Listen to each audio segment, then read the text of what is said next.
Hello, ladies and gentlemen. I hope you're all having a great and wonderful day. Well, we have this reporting here that is showing from Robbie Starbuck, kind of showing what's going on with the Harley Davidson situation with the whole boycott that has been going on because Harley Davidson decided to go woke.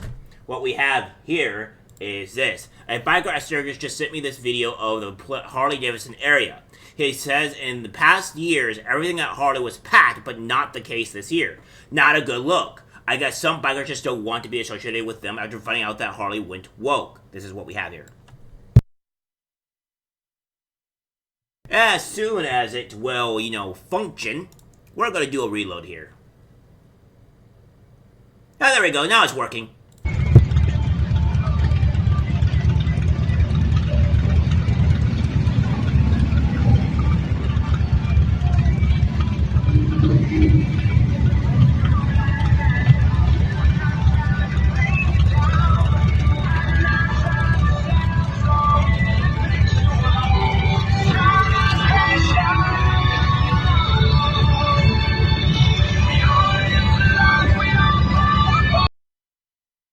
To mute it due to the copyright sound of music, and that doesn't look like a very big crowd. It seems like it's a really small crowd, if I do say so myself.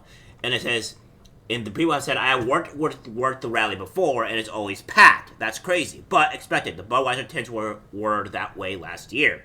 Who knew the cool kids are now writing something different than Harley? I'm no longer the free from preferring my goose.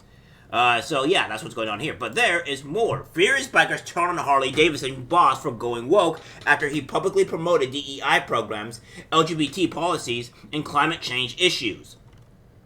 Furious bikers have turned their back on iconic motorcycle maker Harley Davidson, accusing the CEO of going woke. The growing movement, spearheaded by conservative influencer Robbie Starbuck, cites CEO Joachim Zaid's support for hardline policies on trans care for kids, critical race theory, climate change, and diversity, equity, and inclusion efforts.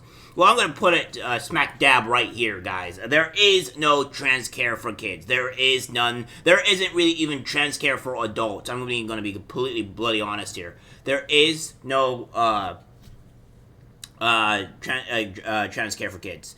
The only thing that you can give kids is puberty blockers or hormones, which will either make them sterile or cause them a whole bunch of other issues. So that's not going to work. Climate change is quite stupid in itself.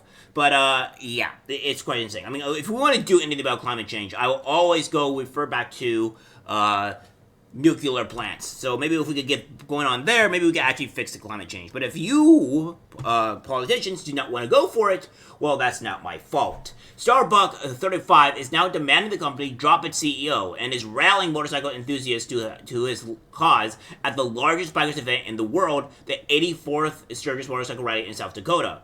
Bikers are going to be spreading the word about this, Starbuck vowed last week, just days before the 10-day event kicked off. Harley is hoping this all blows over. Are you all ready to give up or make your voices heard? Starbucks rallying cry seemed to work with one rally goer telling him, I rode into South Dakota on my 2003 100th anniversary pre-woke edition electric glide. I heard Harley Davidson Sturgis HQ is going to be like Bud Light tent was last year. The rally goer referencing the conservative boycott of the beer manufacturer following an ad featuring transgender influencer Dylan Mulvaney, according to USA Today. Country music star Travis Tritt also called the accusation against it disturbing. I seriously doubt that pushing DEI agenda will be very popular with any of the HOG members I know. Looking forward to discussing these issues with many of the Harley Davidson's owner friends. Sean Strickland, former Ultimate Fighting Championship middleweight champion and longtime Harley enthusiast, was also shared on a video to X saying he no longer supports the company. I've owned Harleys most of my life, but I will never own a Harley again, he said in the video, calling a zealot. If you love America, you would not own a Harley, he said. And so in subsequent posts, Strickland polled his more than 600,000 followers on whether he should sell his bike or destroy it. Should I sell my Harley or blow it up with a machine gun? I will never ride a Harley again unless they repent, which they won't. If I sell my Harley, I'm just participating in this woke freedom-hating anti-American agenda. More than 80% of respondents voted that he should blow it up. That is quite insane. And then, amid the uproar, Starbuck said the pressure is mounting on the Harley Davidson board of directors to fire Zitz. Zates. I think it's Zets. I think it's Zets. I could be wrong here, but I think it's Zets. It says, at this point, it's an act of self-preservation for Harley to reverse on wokeness. If they don't, the brand is going to suffer in ways they can't recover from anytime soon.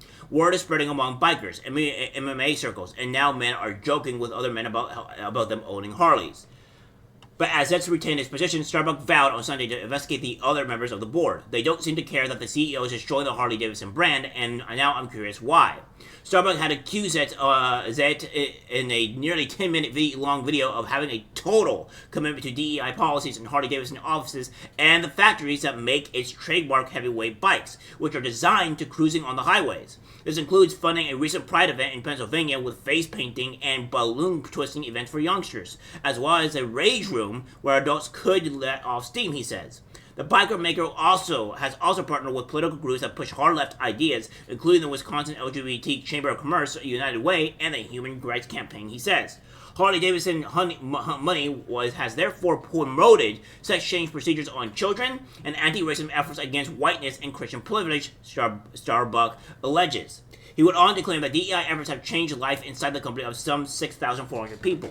Some 800 employees were trained on how to become a LGBTQ+ ally, he said, while some sections singled out white men for specific diversity training.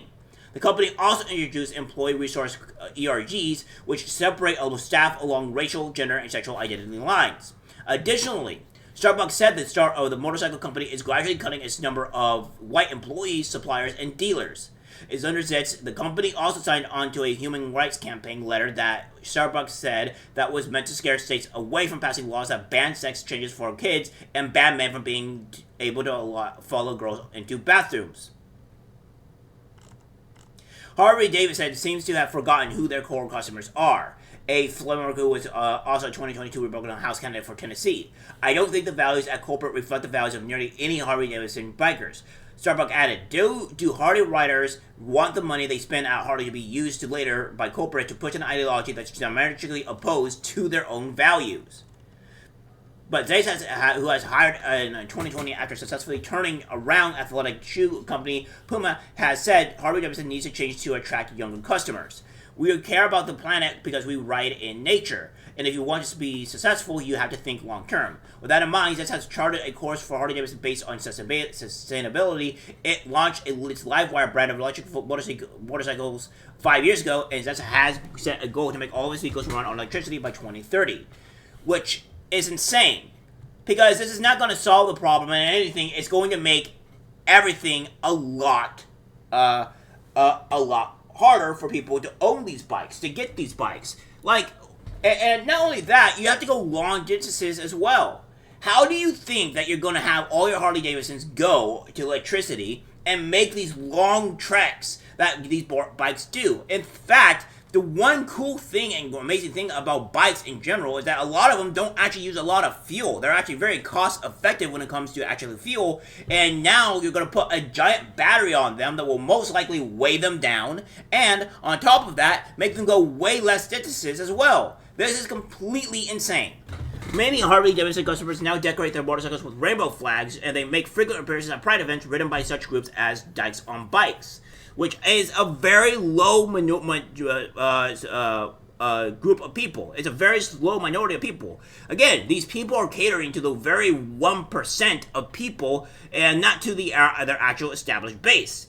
So, again, this is what's going on here. Of course, Harley Davidson has gone woke, and it's up in flames, and it's not looking good. It looks like a lot of people are boycotting the company, and I think everybody that owns a Harley Davidson should too. We do not need these ideologies and sick practices onto these companies, and I think BlackRock and Vanguard have a lot to say about it, because I'm pretty sure they own a stock or a piece of Harley Davidson as well. Alright guys, that's it for the video. Like, subscribe, share. As always, take care. I'm disgusted by what I see in public. Even people closest to us can't be trusted, because it's algorithmic disease, the social media.